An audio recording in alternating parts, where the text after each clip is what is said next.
प्यारे दोस्तों, इस वीडियो में मैं आपको बताऊंगा रामसर कन्वेंशन के बारे में या रामसर सम्मेलन के बारे में, जो कि संबंधित है कंजर्वेशन ऑफ वेटलैंड से या आर्द्र भूमियों के संरक्षण से। आर्द्र भूमियां क्या हैं ये मैं अपने पहले के वीडियो में बता चुका हूं। तो आपको आर्द्र भूमियों को बेहतर तरीके से समझने के लिए पहले उस वीडियो को देख करके फिर इस वीडियो को देखना चाहिए। तो दोस्तों, जो रामसर कन्वेंशन है ये हुई थी, ईरान का एक शहर है रामसर, वहां पर। तो याद रखिएगा, रामसर कहाँ का शहर है? ईरान का शहर है। और ये हुई थी 2 फरवरी 1971 में। तो जब ये 2 फरवरी 1971 में हुई, तो उसके बाद से ही 2 फरवरी को वर्ल्ड वेटलैंड्स डे के रूप में मनाया जाने लगा।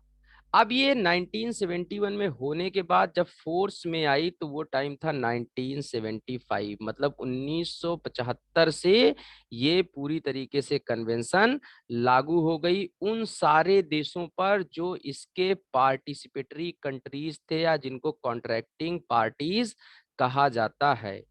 अब इस समय की बात देखी जाए तो इस समय लगभग 172 कंट्रीज पूरे वर्ल्ड में जो हैं वो इसकी कॉन्ट्रैक्टिंग पार्टीज हैं, या मतलब रामसर सम्मेलन में ये भागीदार हैं। जो भी रामसर की बातें होती हैं वो इन्हें मानना पड़ेगा। तो दोस्तों, पूरे विश्व में कुल मिलाकर के लगभग 2400 साइट्स हैं जिनको रामसर साइट्स का दर्जा दिया गया है।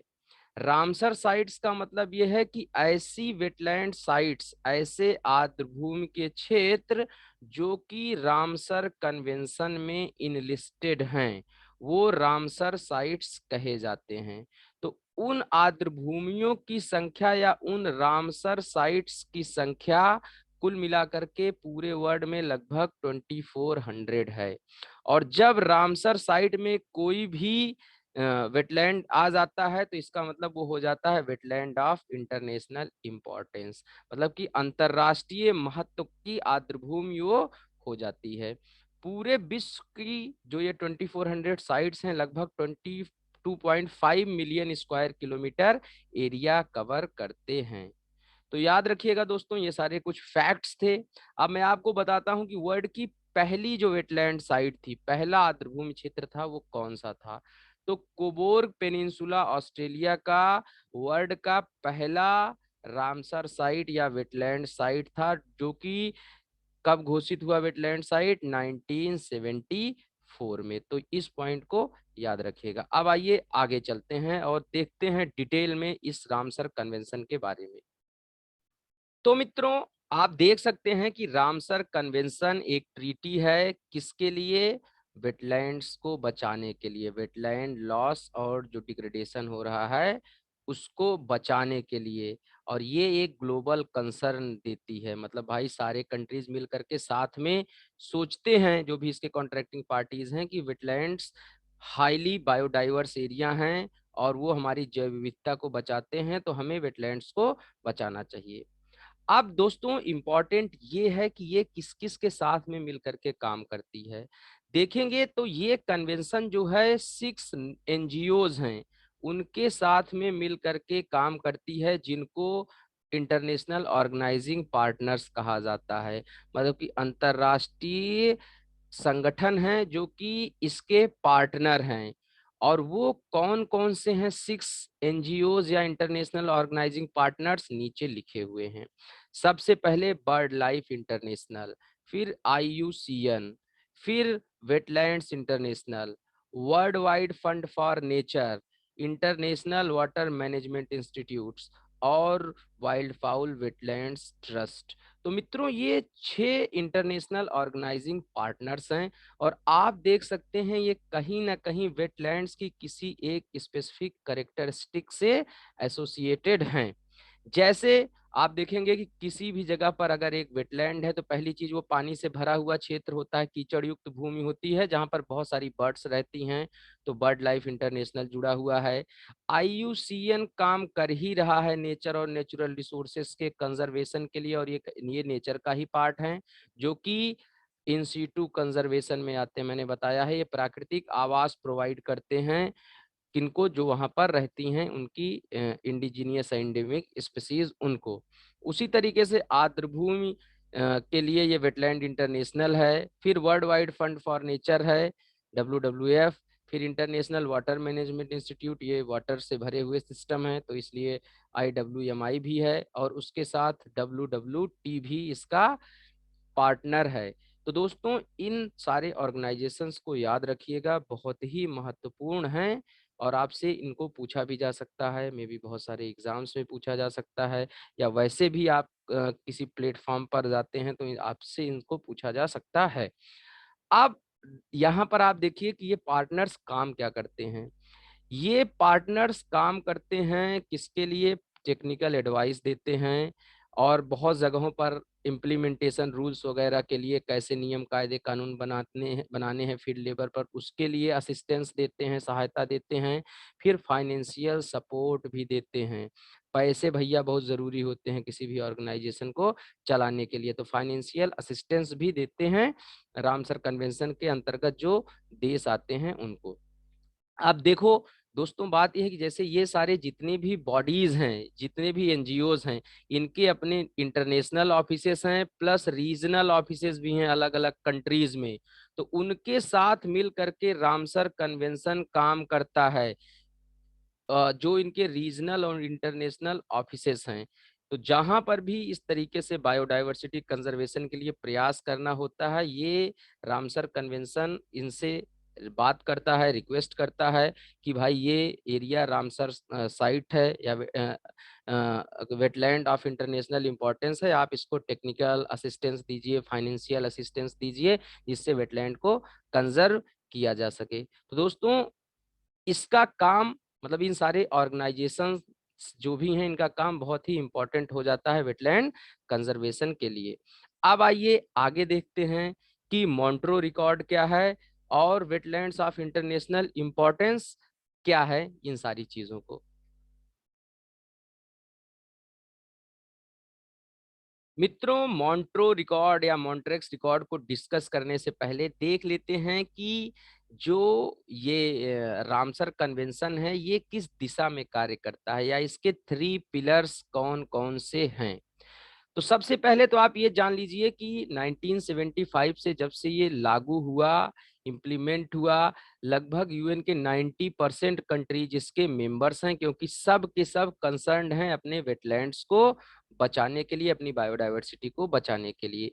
तो जो इसके मेंबर कंट्रीज हैं उनको कहा जाता है कॉन्ट्रैक्टिंग पार्टीज। और ये जो कॉन्ट्रैक्टिंग पार्टीज हैं ये कमिटेड हैं जो कन्वेंशन के 3 पिलर्स हैं उसकी तरफ, या कन्वेंशन के जो 3 टारगेट्स हैं उनकी तरफ। वो कौन कौन से हैं आप यहाँ पर देख सकते हैं। कन्वेंशन काम करता है, कहता है मतलब कि भैया work towards wise use of all the wetlands. आप जो भी हमारी हमारी कॉन्ट्रैक्टिंग पार्टीज हैं, अपनी जो आर्द्रभूमियां हैं उनका बुद्धिमत्तापूर्ण उपयोग करिए, उनके साथ बुद्धिमानी से पेश आइए और उनको खत्म मत करिए। दूसरा चीज कि आप डेजिग्नेट करिए सूटेबल वेटलैंड्स जो भी आपके यहाँ पे हैं, और उनको हमें बताइए, हम उनको फिर मुआयना करेंगे और बोलेंगे वेटलैंड्स ऑफ इंटरनेशनल इंपॉर्टेंस, और फिर हम बताएंगे उनका इफेक्टिव मैनेजमेंट। आप तो करिए ही, लेकिन हम भी जहां कमी रहेगी बताएंगे। मतलब आप अपने यहाँ के कॉन्ट्रैक्टिंग पार्टीज को बोलता है रामसर कन्वेंशन, सपोज ये रामसर कन्वेंशन है, ये इस कॉन्ट्रैक्टिंग पार्टी को बोल रहा है कि आप अपने यहाँ के वेटलैंड्स को आइडेंटिफाई करिए और हमें बताइए कि ये वेटलैंड ऑफ इंटरनेशनल इंपॉर्टेंस हो सकता है। फिर हम उसको मुआयना करके एक दर्जा देंगे वेटलैंड्स ऑफ इंटरनेशनल इंपॉर्टेंस का, या अंतरराष्ट्रीय महत्व की आर्द्रभूमि हम उसको बताएंगे, और फिर हम लोग बात करके उसके इफेक्टिव मैनेजमेंट पे काम करेंगे। और फिर उसके बाद जो तीसरा पिलर है वो ये है कि अंतरराष्ट्रीय स्तर पर भी सहयोग करना उन वेटलैंड्स को कंजर्व करने के लिए जो कि ट्रांस बाउंड्री वेटलैंड्स हैं, मतलब 2 या 2 से अधिक देशों के बीच में जो हैं। तो दोस्तों जैसे मैं आपको एक एग्जांपल दूं, आप समझिए विक्टोरिया लेक है अफ्रीका में, और उसके बॉर्डर पर 3 कंट्रीज हैं, केन्या, युगांडा और तंजानिया। तो ये जो केन्या, युगांडा और तंजानिया हैं, ये विक्टोरिया लेक एक तरीके से ट्रांस बाउंड्री लेक हो गई। और अगर ये एक वेटलैंड है तो ये वेटलैंड ट्रांस बाउंड्री वेटलैंड होगा, 3 देशों के बीच में स्थित एक वेटलैंड होगा। और इसके कंजर्वेशन की, इसकी बायोडाइवर्सिटी के कंजर्वेशन के लिए जीव जंतुओं को बचाने के लिए जिम्मेदारी तीनों देशों को लेनी पड़ेगी, अगर आप रामसर कन्वेंशन के अंतर्गत हैं। तो रामसर कन्वेंशन के अंतर्गत ये 3 एम्स हैं, गोल्स हैं, पिलर्स हैं, जो कि जो भी कॉन्ट्रैक्टिंग पार्टीज हैं उसके साथ उनको करना पड़ता है, जो भी साथ में कंट्रीज हैं उनको करना पड़ता है। ओके। अब मैंने जैसे यहाँ पर बात करी list of wetlands of international importance, मतलब अंतरराष्ट्रीय महत्व की आर्द्रभूमियों की पहचान करना। तो इसका मतलब ये है कि जो भी देश हैं, जैसे सपोज लेट से इंडिया है, इंडिया अपने यहाँ से एक लिस्ट बना करके देगा। जैसे मान लो इंडिया सपोज 50 की लिस्ट बना करके देता है कि 50 वेटलैंड्स हैं हमारे यहाँ, आर्द्रभूमियां हैं जो कि इंटरनेशनल इंपॉर्टेंस की हैं, और आप इनको इनलिस्ट कीजिए। अब रामसर कन्वेंशन के जो भी इंटरनेशनल ऑर्गेनाइजिंग पार्टनर्स हैं वो इसका मुआयना करेंगे इन 50 वेटलैंड्स का, और फिर उसके बाद मुआयना करने के बाद उनको अगर लगेगा कि ये 50 सभी शामिल करी जा सकती हैं तो इसको शामिल कर लेंगे वेटलैंड्स ऑफ इंटरनेशनल इंपॉर्टेंस की लिस्ट में।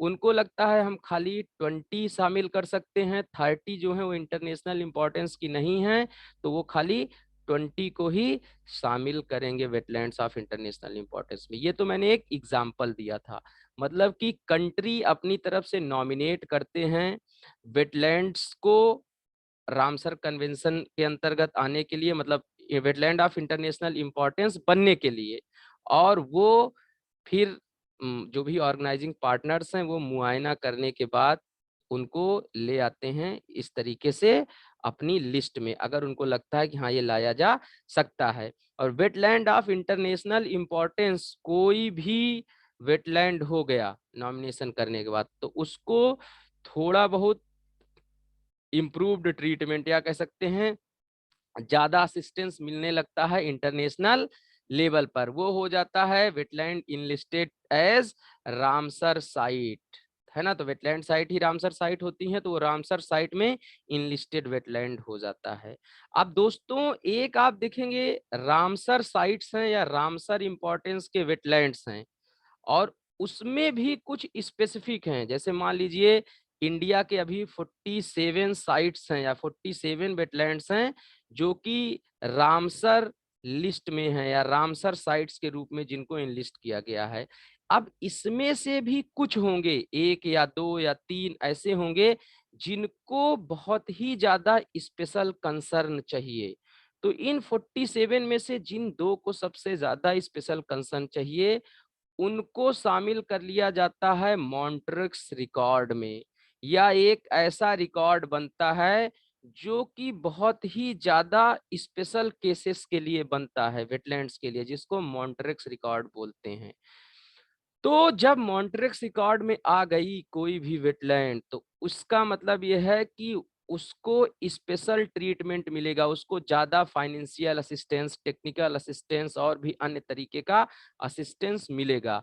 वो स्पेशल कंसर्न हो जाता है, मतलब स्पेशल कंसर्न के वेटलैंड्स हो जाते हैं। अब इसमें है क्या, एक्चुअली है ये कि जो भी मॉन्ट्रिक रिकॉर्ड है ये एक रजिस्टर है उन वेटलैंड्स का जो कि वेटलैंड्स ऑफ इंटरनेशनल इंपॉर्टेंस तो हैं, बट उनके इकोलॉजिकल करेक्टरिस्टिक्स में या तो बहुत ज्यादा चेंज आ चुका है, या तो आ रहा है, या आने वाला है एक्सेसिव ह्यूमन इंटरफियरेंस के कारण से। एक्सेसिव ह्यूमन इंटरफियरेंस का मतलब है जैसे मान लीजिए आदमी के कारण से या मतलब मनुष्यों के इंटरफियरेंस के कारण से पोल्यूशन ज्यादा हो रहा है, डंपिंग ज्यादा हो रही है, सिल्टेशन ज्यादा हो रहा है, उद्योग ज्यादा लग रहे हैं, तो वो खत्म होता जा रहा है वेटलैंड। तो जब वो खत्म होता जा रहा है इसका मतलब वो स्पेशल कंसर्न की जरूरत है उसको, और फिर उसको रजिस्टर में लिख लिया जाएगा, अंकित कर लिया जाएगा, इसमें मॉन्ट्रेक्स रिकॉर्ड में। तो जब मॉन्ट्रेक्स रिकॉर्ड की कैटेगरी में आ जाएगा कोई भी वेटलैंड, तो उसको बहुत ही ज्यादा वीआईपी ट्रीटमेंट मिलेगा, ये याद रखिएगा दोस्तों। तो इसका मतलब Montreux record is a special register which is related with the wetlands. Special register मतलब जो वेटलैंड्स ऑफ इंटरनेशनल इंपॉर्टेंस है उसमें से भी मोस्ट स्पेशल वो हो गया आपका मॉन्ट्रेक्स रिकॉर्ड वाले। इंडिया के दो ऐसे वेटलैंड्स हैं जो मॉन्ट्रेक्स रिकॉर्ड में हैं। 47 तो मैंने पहले ही बताया हैं इंडिया में अभी तक जो घोषित वेटलैंड्स ऑफ इंटरनेशनल इंपॉर्टेंस हैं। And out of this 47 two are wetlands of international importance, Keoladeo and Loktak. अब आप मुझे कमेंट बॉक्स में कमेंट करके बताइए कि ये केवलादेव और लोकतक कहाँ पर हैं। दोस्तों पूरे विश्व में अभी तक लगभग मॉन्ट्रेक्स रिकॉर्ड में 48 साइट्स इनलिस्टेड हैं और उन 48 में से 2 इंडिया की हैं, याद रखिएगा। तो ये मतलब कुल मिलाकर के आपको समझ में आ गया होगा। अब लास्ट बात देख करके इस वीडियो को एंड करते हैं। यहाँ पर लिखा हुआ है it is a voluntary mechanism to highlight specific wetlands of international importance that are facing immediate challenges. वही बात ऊपर वाली बात कही जा रही है कि जो इमीडिएट चैलेंजेस फेस कर रहे हैं वेटलैंड्स ऑफ इंटरनेशनल इंपॉर्टेंस उनको रजिस्टर कर लिया जाता है एक सेपरेट रिकॉर्ड में जिसको मॉन्ट्रेक्स रिकॉर्ड कहा जाता है। अब दोस्तों मैं आपको पहले बता चुका हूं वेटलैंड्स क्या हैं, यहाँ मैंने रामसर कन्वेंशन को डिस्कस करा। नेक्स्ट वीडियो में हम देखेंगे वेटलैंड साइट्स ऑफ इंडिया। तो मेरे ये तीनों वीडियोस आप देख लीजिएगा। अगर आपने अभी तक मेरे चैनल को सब्सक्राइब नहीं किया है तो सब्सक्राइब कर लीजिए, वीडियोस को लाइक करिए, शेयर करिए। इसी तरह मैं आपके पास कंटेंट लेकर के आता रहूंगा। Thank you very much guys.